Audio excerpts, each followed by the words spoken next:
নমস্কার বন্ধুরা, peachy peachy রান্নার চ্যানেলে আপনাদের সকলকে স্বাগত জানাই। আমি সুবর্ণা। আজকে নিয়ে চলে এসেছি বোয়াল মাছের ঝাল। বোয়াল মাছটা অনেকেই হয়তো পছন্দ করেন না, কিন্তু যারা পছন্দ করেন তাদের জন্য। অনেকেই আবার হয়তো ভয়ে খান না, কারণ তেল ছিটকানোর একটা ভয় থাকে। তো আমি যেভাবে রান্না করছি সেভাবে আপনারা করে দেখবেন। বাজার থেকে মাছগুলি কিনে আনার পর আমি নুন গরম জল দিয়ে ধুয়ে জল ঝরিয়ে রেখেছি। নুন, হলুদ, লঙ্কার গুঁড়ি,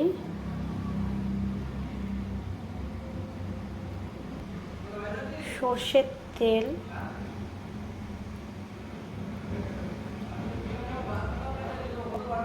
দিয়ে ভালো করে মেখে আমার নুন হলুদ কাঁচা তেল মাখানো হয়ে গেছে।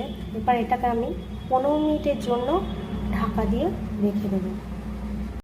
বোয়াল মাছের এই রেসিপিটি বানানোর জন্য আমার লাগছে জিরে বাটা, আদা বাটা, হলুদ, লঙ্কা বাটা, আর ফোড়নের জন্য রাঁধুনি, গোটা জিরে আর একটা তেজপাতা।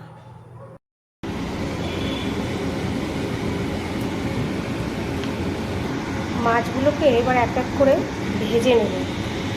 তেলে একটু নুন দিয়ে দেবো, তাহলে মাছটা ছিটকাবে না।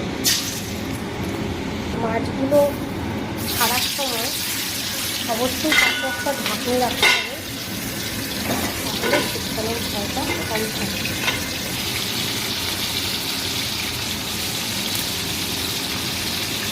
এইভাবে তেল দিয়ে অনেকক্ষণ মাখিয়ে মাছটা রেখে দিলে জল দিয়ে বোয়াল মাছ ছিটকানোর ভয় খুব কম থাকে। দেখুন আমি করেছি, একটুও তেল ছিটকাচ্ছে না। আর তেল দেব না, ওই তেলের মধ্যেই রাঁধুনি, জিরে, তেজপাতা ফোড়ন দেব।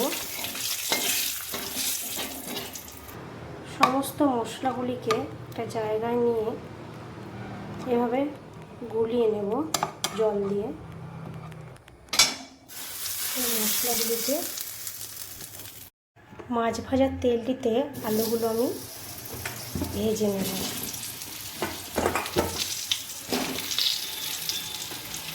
নুন দিয়ে দেবো,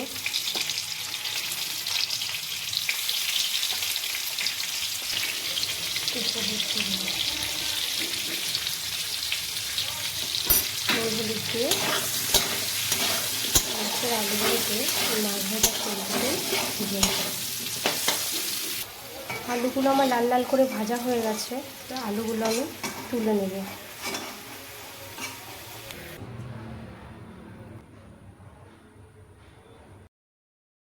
ফোড়নের মধ্যে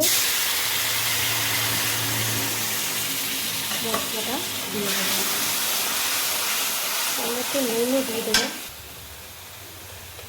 আপনারা আপনাদের স্বাদ অনুযায়ী নুন দেবেন।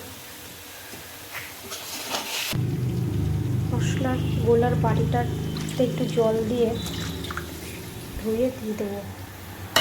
এবার মশলাটাকে একটু কষিয়ে নেব। মশলাটা থেকে তেল ছেড়ে এলে আলুগুলোর মধ্যে দিয়ে আলুগুলো দিয়ে একটু মশলাটাকে কষিয়ে নেব।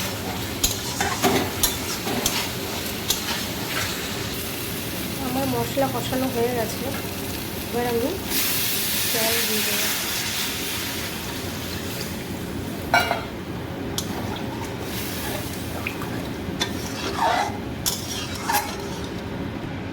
ঢাকনি দিয়ে ঢাকা দিয়ে আলুগুলোকে সেদ্ধ হতে দেবো।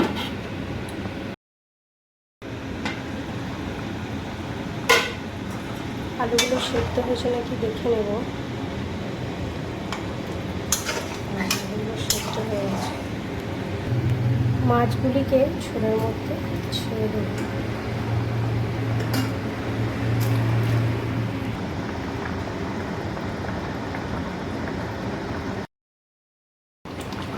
মাছটিতে এবার গরম মশলা দিয়ে নামিয়ে নেব। গরম মশলা দিয়ে একটু ফুটিয়ে বোয়াল মাছের ঝোলটি আমি নামিয়ে নিয়েছি। তো বন্ধুরা, এভাবে তোমরা তৈরি করে খেয়ে দেখো। আর যদি ভালো লাগে ভিডিওটা লাইক কমেন্ট ও শেয়ার করতে ভুলো না। ধন্যবাদ, সকলে ভালো থেকো।